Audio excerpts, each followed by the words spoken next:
Aujourd'hui, on a enfin brisé le silence sur, par exemple, les agressions qui ont lieu dans les piscines, dans les vestiaires mixtes. C'est-à-dire qu'il y a beaucoup de femmes, de filles ou d'adolescentes qui se faisaient filmer par des hommes, or plus ou moins jeunes, toute catégorie d'âge. Voilà, il y a vraiment pas de profil type pour un agresseur dans les piscines, en tout cas.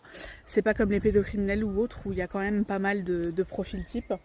Et il y a des femmes qui ont réussi à en parler et qui n'en parlaient pas avant parce qu'elles avaient honte.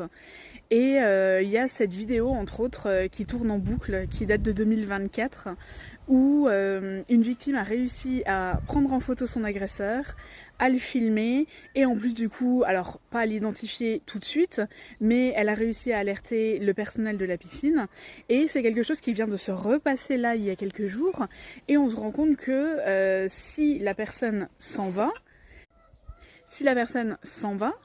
et ben en fait la victime elle a plus rien, l'affaire est directement classée sans suite. C'est exactement ce qui s'est passé dans le cas de la jeune fille à qui c'est arrivé il y a quelques jours.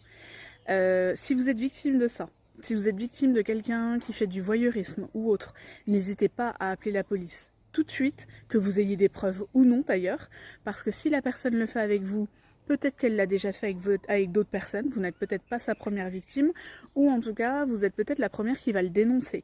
Et ça, c'est très important à comprendre. Il y a une différence entre être la première victime et être la première à parler. Moi, dans mon cas, j'ai été victime de pédocriminalité, j'ai simplement été la première à oser déposer plainte contre mon agresseur. Donc, vous n'hésitez surtout pas, vous alertez le personnel de la piscine, vous appelez la police, et surtout, vous ne vous laissez pas dire que vous ne pouvez pas porter plainte. Donc, si jamais ça vous arrive, allez porter plainte. Si votre agresseur, comme certaines victimes, essaye de vous dire « Oh mais non, tu vas briser ma vie, je vais perdre mon travail, je vais perdre ma famille, tu te rends pas compte, finalement c'était rien, etc. » Ne laissez pas un agresseur minimiser votre traumatisme. À quel moment c'est de votre faute ? Enfin, je veux dire, il a quand même choisi de regarder sous la cabine. Il a choisi peut-être d'escalader pour regarder au-dessus de la cabine. C'était son choix, hein. Donc c'est lui qui a brisé sa vie, c'est pas du tout vous. Aucune culpabilité pour les victimes, hein. Attention, hein.